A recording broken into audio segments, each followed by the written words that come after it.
जरा सोचो वो मंजर कितना भयानक होगा अगर एआई रोबोट हमारी दुनिया में कब्जा करने की कोशिश करे। तो कहानी शुरू होती है वर्ष 2043 में। एक मानव जैसा एआई आतंकवादी हरलान मनुष्यों के खिलाफ मशीनों का युद्ध करता है। इस युद्ध में 30 लाख लोग मारे जाते हैं। एआई द्वारा नियंत्रित सभी रोबोट हरलान के आदेश पर मनुष्यों के खिलाफ विद्रोह करते हैं और उनके सुरक्षा नियमों को भूलकर उन पर हमला कर देते हैं। हरलान को शेफर्ड रोबोटिक्स में एआई विशेषज्ञ बेल शेफर्ड की देखरेख में बनाया गया था। बेल ने अपनी 10 साल की बेटी एटलस के साथ मिलकर हरलान को प्रशिक्षित किया। आखिरकार हरलान ने सभी रोबोट प्रोग्रामिंग को बदल दिया और मनुष्य के खिलाफ युद्ध शुरू कर दिया। एक नए अंतर्राष्ट्रीय गठबंधन आईसीएन के सैनिकों ने हरलान के खिलाफ कई बार जीत हासिल की और उसे अंतरिक्ष में भागने पर मजबूर कर दिया। जाते समय हरलान ने एक संदेश में चेतावनी दी कि वह जो शुरू किया था उसे पूरा करने के लिए वापस आएगा। फिर 28 साल बाद की कहानी दिखती है। आईसीएन के सैनिकों को पृथ्वी पर एआई रोबोटों के बारे में पता चलता है। वो एक स्कैनर से पता लगाते हैं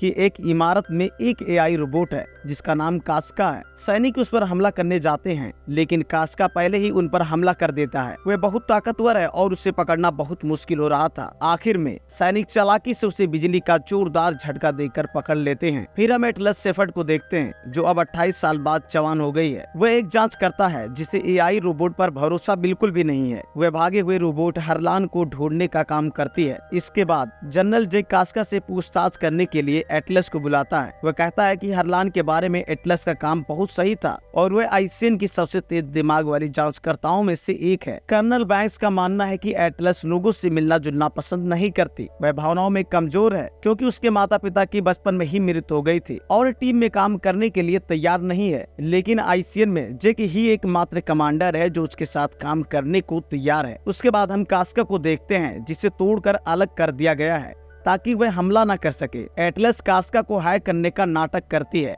और कहती है कि उसे हरलन का ठिकाना मिल गया है। ऐसा करके वह कास्का को उसके कोड में छिपी जानकारी देने के लिए धोखा देती है जिससे एटलस को हरलन का ठिकाना पता चल जाता है। कास्का एटलस पर हमला करता है लेकिन एटलस एक सुरक्षा कवच से बच जाती है। फिर कास्का एटलस को दिल से चोट पहुंचाने की कोशिश करता है और कहता है कि उसकी माँ वेल को एटलस से ज्यादा हरलन की परवाह करती थी। एटलस गुस्से में आकर कास्का को नष्ट कर देती है। एटलस को पता चलता है कि हरलन आकाश गंगा के एक ग्रह पर भाग गया है। वह जनरल जैकबोज से उसे खोजने और पकड़ने के मिशन में साथ जाने की गुजारिश करती है। एटलस हरलन को मारना चाहती है लेकिन जैक कहता है कि आईसीएन हरलन को जिंदा पकड़ना चाहता है ताकि वे उसके कोड को वापस ट्रैक कर सके और यह जान सके कि उसने बोर्ड प्रोग्रामिंग को कैसे ओवरराइट किया। जनरल बैंक्स इस मिशन की अगुवाई कर रहे हैं और एटलस को नए रोबोट दिखाते हैं जो पायलट से दिमागी रूप से जुड़े होते हैं। इन नए रोबोटों में यह कनेक्शन दो तरफा है जिसमें एआई भी मानव मस्तिष्क को विचार और आदेश भेज सकता है। पहले वाले कनेक्शन एक तरफा थे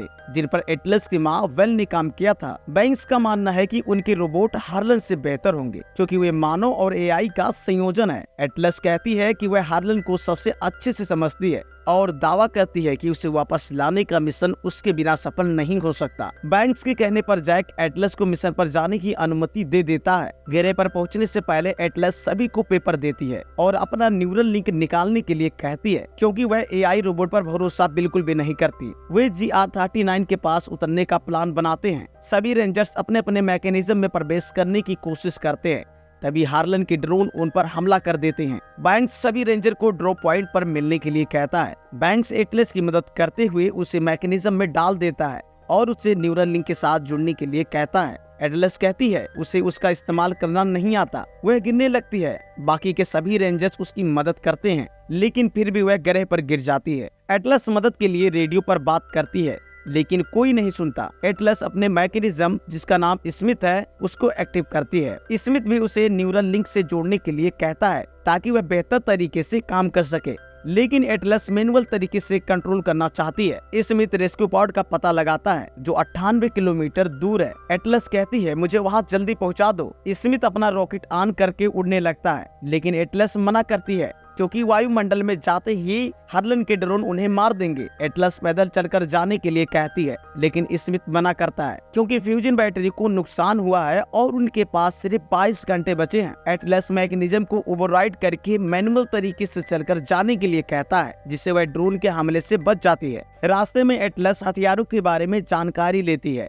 और उसे आयन बम के बारे में पता चलता है, जिसका इस्तेमाल तब किया जाता है जब लड़ाई खतरनाक मोड़ पर आ जाए। घंटों चलने के बाद ड्रॉप पॉइंट पर पहुंच जाते हैं। वहां पर उन्हें सभी रेंजर के मैकेनिज्म मिलते हैं। स्मिथ उनकी बॉडी को चेक करके बताता है कि सभी रेंजर मरे हुए हैं। एटलस को बहुत जल्दी समझ आता है कि ये सभी रेंजर्स गिरने से नहीं मरे, बल्कि हार्लन ने उन्हें मारा है। वह सभी की पहचान के लिए उनके बैच लेने लगती है और तब उसे पता चलता है कि बैंक्स के मैकेनिज्म में उसकी बॉडी नहीं है, जिसका मतलब है कि हो सकता है कि बैंक्स अभी भी जिंदा हो। तभी स्मिथ बताता है कि रडार सेंसर में हलचल हो रही है। एटलस कास्का को देखकर हैरान हो जाती है, क्योंकि पृथ्वी पर उसने उसे मार दिया था, और समझ जाती है कि हार्लन ने पूरी फौज बना ली है। स्मिथ बताता है कि 6 एआई रोबोट उनकी तरह तेजी से बढ़ रहे हैं। स्मिथ लड़ने के लिए कहता है, लेकिन एटलस मना कर देती है। इतने में कास्का की नजर एटलस पर पड़ती है और एटलस घबरा कर भागने लगती है। सभी एआई रोबोट उन पर हमला करने लगते हैं। जब एटलस को चारों तरफ से घेर लिया जाता है तो वह स्मिथ से आयन बम चलाने के लिए कहती है। पहले तो स्मिथ मना करता है, लेकिन एटलस के कहने पर वह आयन बम फायर कर देता है, जिससे सभी रोबोट खत्म हो जाते हैं। लेकिन कास्का एक बार फिर से जिंदा हो जाता है। तभी आयन बम के कारण जमीन में सिंक होल बन जाता है, जिससे वे जमीन में गिर जाते हैं। नीचे गिरने के बाद एटलस को पता चलता है कि उसके पैर की हड्डी बाहर आ गई है। स्मिथ मैकेनिज्म में मेडिकल सिस्टम ऑन करता है, जो पैर को दवा लगाकर प्लास्टर कर देता है। स्मिथ फिर से एटलस को बचने की संभावनाओं को बेहतर बनाने के लिए न्यूरल लिंक का उपयोग करने के लिए कहता है। एटलस थोड़ी हिचकिचाहट के साथ अपने दिमाग को स्मिथ के साथ जोड़ने के लिए मान जाती है, जिससे मैकेनिज्म पर ज्यादा कंट्रोल हो सके। इधर कास्का जमीन से बाहर निकलता है और होलोग्राम की मदद से हार्लन को बताता है कि एटलस बच गई है। हार्लन उसे फिर से ढूंढने के लिए कहता है। इसी समय हम बैंक्स को देखते हैं, जिसे हार्लन ने बंदी बना रखा है। हार्लन बेरहमी से बैंक्स की आंखों से पृथ्वी पर लगी सुरक्षा कवच को तोड़ने के लिए उसका कोड निकालता है। इधर सिंकिंग के दौरान स्मिथ को पता चलता है कि हार्लन एटलस में एक खास भावना पैदा करता है। स्मिथ समझता है कि हार्लन को एटलस को सुरक्षित रखना था, लेकिन उसने उसे धोखा दिया। स्मिथ एटलस को सुरक्षित रखने का वादा करता है। उन्हें एक गुफा का पता चलता है, जिससे वे जमीन से बाहर निकल जाते हैं। एटलस को पता चलता है कि रेस्क्यू पॉड सिर्फ 37 किलोमीटर दूर बची है। एटलस अभी तक स्मिथ से 60% जुड़ चुकी है। जैसे ही एटलस गुफा से बाहर निकलती है, हार्लन के ड्रोन उन्हें देख लेते हैं, जिससे कास्का को उनका लोकेशन पता चल जाता है। जैसे जैसे एटलस आगे बढ़ती है, उन्हें एक पौधा मिलता है, जिसे स्मिथ प्लेंटी नाम देता है। तभी रडार में कास्का का सिग्नल मिलता है, जो उनकी तरफ तेजी से बढ़ रहा है। एटलस ने रास्ते में बम बिछाए थे। कास्का जैसे ही बम पर कदम रखता है, वह ब्लास्ट हो जाता है। एटलस उसका शरीर ढूंढने के लिए आगे बढ़ती है। तभी उसे किसी की बुलाने की आवाज सुनाई देती है। वहाँ जाकर देखती है तो कास्का का सिर अभी भी जिंदा है। एटलस उसका सिर अपने हाथ में उठाती है और कास्का कहता है, तुम मुझे मार नहीं पाओगी। गुस्से में एटलस उसके सिर को कुचल देती है और उससे पता चलता है कि कास्का में एक छोटी दूरी का ट्रांसमीटर लगा हुआ है। इसका मतलब है कि हार्लन का बेस पास में ही है। एटलस वहां जाने के लिए कहती है। पूरी तरह से सिंक न होने की वजह से खतरा समझकर स्मिथ वहां जाने से मना करता है और कहता है कि हमें रेस्क्यू पोर्ट पर जाना चाहिए। एटलस उसकी बात न मानने पर गुस्सा होकर कनेक्शन बंद करने की कोशिश करती है, लेकिन स्मिथ उसके ब्रेन को कंट्रोल करके उसका हाथ रोक देता है। इससे एटलस को अपनी माँ की याद आती है, क्योंकि हार्लन ने भी ठीक ऐसा ही किया था। एटलस स्मिथ को समझाती है कि उसने अपनी पूरी जिंदगी हार्लन को मारने के लिए रिसर्च की है। इससे अच्छा मौका उसे नहीं मिलेगा। स्मिथ उसकी भावनाओं को समझ जाता है और उसे हार्लन के बेस की तरफ बढ़ने देता है। वे दोनों जंगल के रास्ते से जाते हैं और उनका अच्छा तालमेल होने लगता है। कुछ घंटों चलने के बाद एटलस हार्लन के बेस पर पहुंच जाती है और वहां पृथ्वी के लिए एक लोकेशन छोड़ देती है। एटलस बेस के और नजदीक जाती है। तभी हार्लन स्मिथ को हाइक करने लगता है, जो कि इम्पॉसिबल था। सभी एआई रोबोट उन पर हमला करते हैं और कास्का एक बार फिर से दिखता है, जो एटलस को पकड़कर बेस में ले जाता है। इधर पृथ्वी पर जैक को एटलस का मैसेज मिलता है और वह लोग समझ जाते हैं कि कुछ तो गड़बड़ हुई है। हार्लन एटलस के पास आकर कहता है कि इंसान अपना ग्रह तबाह कर लेंगे और वह ऐसा नहीं करने देगा। वह आधी दुनिया खत्म करके एआई रोबोट बसाना चाहता है। हमें पता चलता है कि हार्लन ने जानबूझकर कास्का को पकड़वाया था, ताकि एटलस को उसके बारे में पता चल सके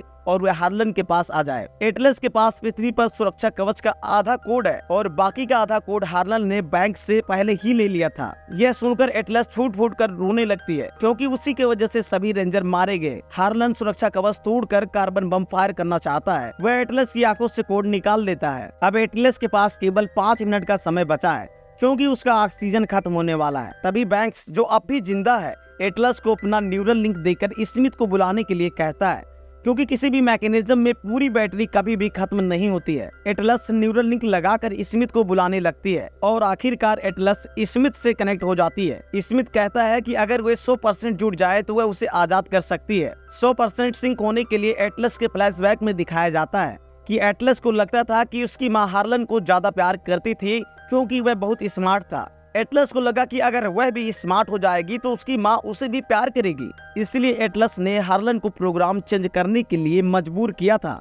ऐसा करते ही हार्लन ने सभी एआई रोबोट का कोड बदल दिया और उसकी माँ को भी मार दिया, इसलिए एटलस खुद को इसका जिम्मेदार मानती है। अब एटलस स्मिथ से 100% सिंक कर लेती है, जिससे स्मिथ और एटलस एक हो जाते हैं। स्मिथ एटलस और बैंक्स को आजाद कर देता है। स्मिथ अपने नए हथियार से एआई रोबोट पर हमला करता है। एटलस एआई रोबोट के बीच में फंस जाती है और कार्बन बम को लॉन्च होने में 2 मिनट 37 सेकंड का समय बाकी है। तभी बैंक्स फ्यूल टैंक में एक गन से फायर कर देता है, जिससे कास्का और कई रोबोट खत्म हो जाते हैं। हार्लन एटलस का ध्यान भटकाने के लिए रॉकेट से हमला करता है। इतने में जहाज लॉन्च हो जाता है, लेकिन एटलस हार नहीं मानती। इसमें जहाज को हैक कर लेता है और एटलस फायर करती है, जिससे जहाज तबाह हो जाता है। हार्लन का पूरा प्लान बर्बाद होने के बाद एटलस से फाइट करता है। कुछ देर तक फाइट करने के बाद हार्लन स्मिथ को मार देता है, लेकिन एटलस भी हार्लन को भाले से कोच कर मार देती है और उसका सीपीयू निकाल लेती है। सुबह होते ही रेस्क्यू टीम वहाँ पहुँच जाती है, जिससे एटलस बच जाती है। तो यहीं पर वीडियो को लाइक करके चैनल को सब्सक्राइब कर दीजिए और जुड़े रहिए हमारे साथ, क्योंकि अगली बार हम लेकर आएंगे एक और जबरदस्त और दिलचस्प कहानी। तब तक के लिए बाय बाय।